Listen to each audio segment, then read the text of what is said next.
Hello, and welcome to this edition of Accenture's Insurance Podcast Series. Today, we're speaking with Mark Halverson, Accenture's Global Lead for Life Insurance Distribution Services and Wealth and Asset Management Services. He's here to tell us about how the insurance industry is meeting the unprecedented challenges arising from digital disruption. In part one of this two-part series, we discussed what insurers aspiring to be digital transformers should be doing to advance their business models for future success. This time, we'd like to know where insurers can invest their resources to best make the transition to a forward-looking business model. Mark, can you expand on that? Previously, I mentioned the concept of optimizing the existing business model about product and premium, and also extending that into becoming more a positive part of people's daily lives, becoming a risk manager and advisor.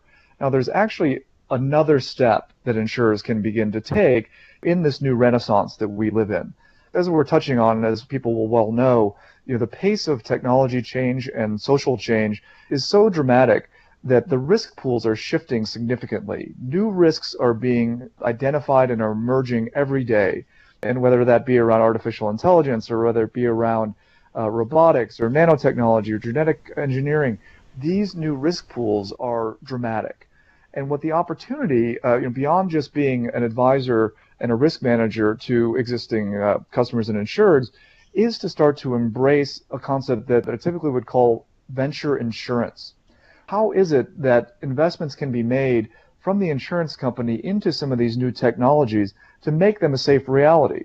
Similarly, in a previous discussion, I mentioned going back to the future and embracing the insurance industry's role of making innovation a safe reality. That's a true opportunity and an investment opportunity.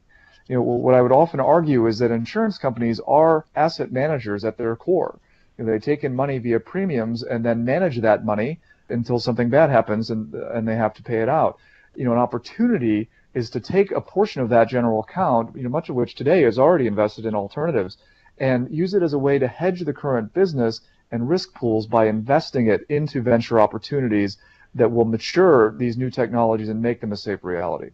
In our earlier podcast, you mentioned insurers becoming trusted advisors to their customers. What does that look like to you? Becoming a trusted advisor is a key opportunity for insurers moving forward.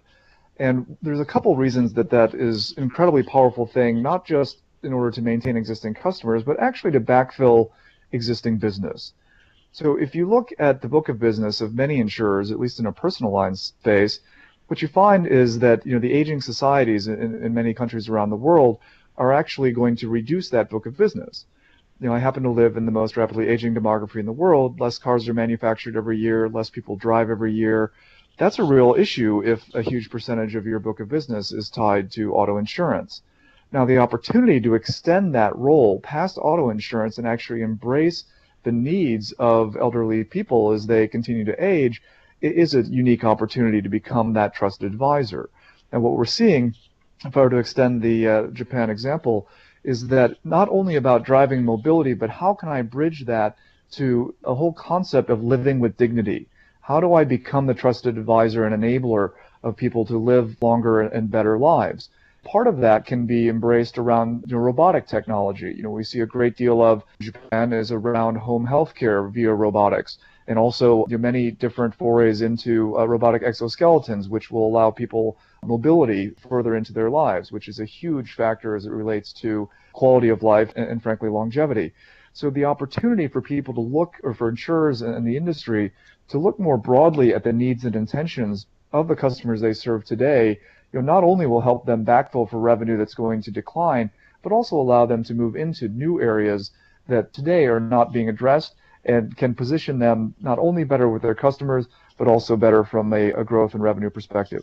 What steps can insurers take today to make the leap to new growth curves while still supporting their current business models? This is a key challenge for the insurance industry. As an industry that's been incredibly risk adverse, and that's for many obvious reasons. And the challenge that you have in trying to break out into some of these newer risk pools and new technology areas and new roles that they can take on is that structurally many of the firms don't have a role or have an individual who's responsible for looking ahead. And that's one of the interesting challenges that we see from an operating model perspective, an organizational perspective in the industry.